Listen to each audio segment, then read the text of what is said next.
Expo centre Karachi में 2 रोज़ा Pakistan chemical expo 2025 का आगाज़ हो गया। 100 से ज़्यादा स्टॉल्स में केमिकल मसनूआत नुमाइश का हिस्सा हैं। इफ्तिताह सूबाई वज़ीर जाम इकरामुल्लाह धारीजू ने किया। कहा सरमायाकारी के मौक़े वसी हैं। दरामद कुनंदगान का कहना है कि बिजली की कीमतें और शरह सूद कम की जाए तो पाकिस्तान केमिकल एक्सपोर्ट बेस्ड मुल्क बन सकता है। नुमाइश में बड़ी तादाद में सनतकार और ख़रीदार शरीक हैं। पाकिस्तान की केमिकल इंडस्ट्री जो इतनी ज़्यादा स्ट्रॉन्ग नहीं है। एक तो ये कि हमारे पास रॉ मटेरियल नहीं है, रॉ मटेरियल कम है और मिडल ईस्ट से इंपोर्ट होते हैं। और हमारा जो पड़ोसी मुल्क है वहाँ पे केमिकल इंडस्ट्री बहुत बड़ी है और पाकिस्तान में अभी आहिस्ता आहिस्ता ग्रो कर रही है। तो मुझे तवक्को है कि इंशाल्लाह अगले 2-3 साल में जो है इंडस्ट्री काफ़ी बढ़ेगी और आगे आएगी।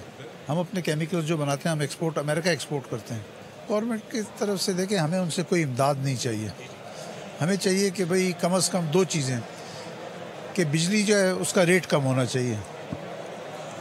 अभी हमारे पड़ोसी मुल्क पे 9 सेंट की बिजली है, 8 सेंट की है। पाकिस्तान में गवर्नमेंट हमें दे रही है तकरीबन 14 सेंट की। उसकी वजह से हमारी मैन्युफैक्चरिंग कॉस्ट बहुत ज़्यादा हो जाती है। बिजली की कीमत कम होनी चाहिए, इंटरेस्ट का भी है, कुछ कम हो गया, कुछ और कम होना चाहिए। सब्सक्राइब करें और बेल दबाएं ताकि कोई खबर रह न जाए।